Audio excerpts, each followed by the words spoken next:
সুন্দর, সুষ্ঠু ও গ্রহণযোগ্য নির্বাচনের জন্য শুধু নির্বাচন কমিশন নয়, রাজনৈতিক দলগুলো প্রতিজ্ঞাবদ্ধ বলে মন্তব্য করেছেন প্রধান নির্বাচন কমিশনার এএমএম নাসির উদ্দিন। সকালে আগারগাঁও নির্বাচন ভবনে রাজনৈতিক দলগুলোর সঙ্গে চতুর্থ দিনের সংলাপে এ মন্তব্য করেন তিনি। এ সময় সিইসি বলেন, একটা সুন্দর নির্বাচনের জন্য আচরণবিধি পরিপালন গুরুত্বপূর্ণ।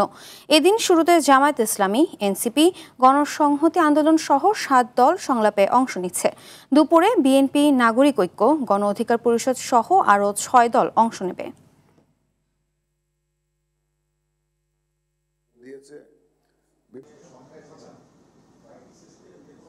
আচরণবিধি চূড়ান্ত করেছে, এটা ফাইনাল অ্যাপ্রুভড হয়েছে। পরিপালন নিয়ে একটু আলোচনা করা, আর দ্বিতীয়ত আপনাদের সহযোগিতা চাওয়া। আপনারা সবাই, শুধু নির্বাচন কমিশন একা নয়, আপনারা সবাই কিন্তু জাতির কাছে ওয়াদাবদ্ধ একটা সুন্দর, ক্রেডিবল, গ্রহণযোগ্য নির্বাচন নিশ্চিত করার জন্য আপনারাও ওয়াদাবদ্ধ। দর্শক, এই মুহূর্তে নির্বাচন কমিশন থেকে সরাসরি যোগ দিচ্ছেন সহকর্মী নাজমুল হুদা। নাজমুল, সংলাপে রাজনৈতিক দল থেকে কি কি প্রস্তাব দেওয়া হচ্ছে জানাবেন।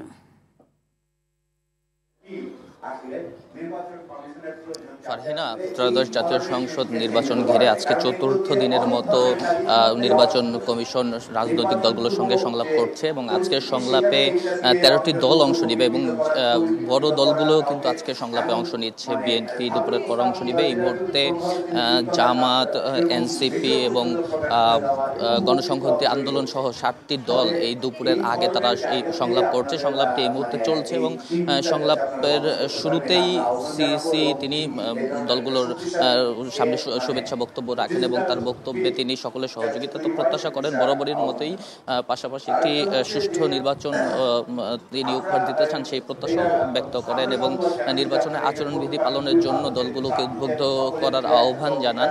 এবং জামাতে ইসলাম কিছুক্ষণ আগেই কথা বলেছেন। জামাতে ইসলামের জেনারেল সেক্রেটারি মিয়া গোলাম পরোয়ার সহ আরও 2 জন নেতৃবৃন্দ তারা কথা বলেছেন। তারা সংলাপে কমিশনকে জানিয়েছেন যে এই কমিশন যাতে স্বচ্ছতা, নিরপেক্ষ এবং গ্রহণযোগ্যতা নিশ্চিত করে সেই কথা তারা বলেছেন এবং বলেছেন যে নির্বাচনের তফসিল ঘোষণার পরেই প্রশাসনিক যে রদবদলগুলো হবে সেই রদবদলগুলো ইসির অধীনে চলে যাবে। বিগত সম্প্রতি সময়ে যেসব প্রশাসনিক রদবদল হয়েছে সেগুলো বিশেষ একটি দলকে ডিজাইন করে সাজানো হয়েছে এরকম অভিযোগ তিনি করেছেন এবং করে পরবর্তীতে তফসিল ঘোষণার পর যেসব রদবদল হবে সেগুলো যাতে লটারির মাধ্যমে হয় এই আহ্বান তারা নির্বাচন কমিশনকে জানিয়েছেন।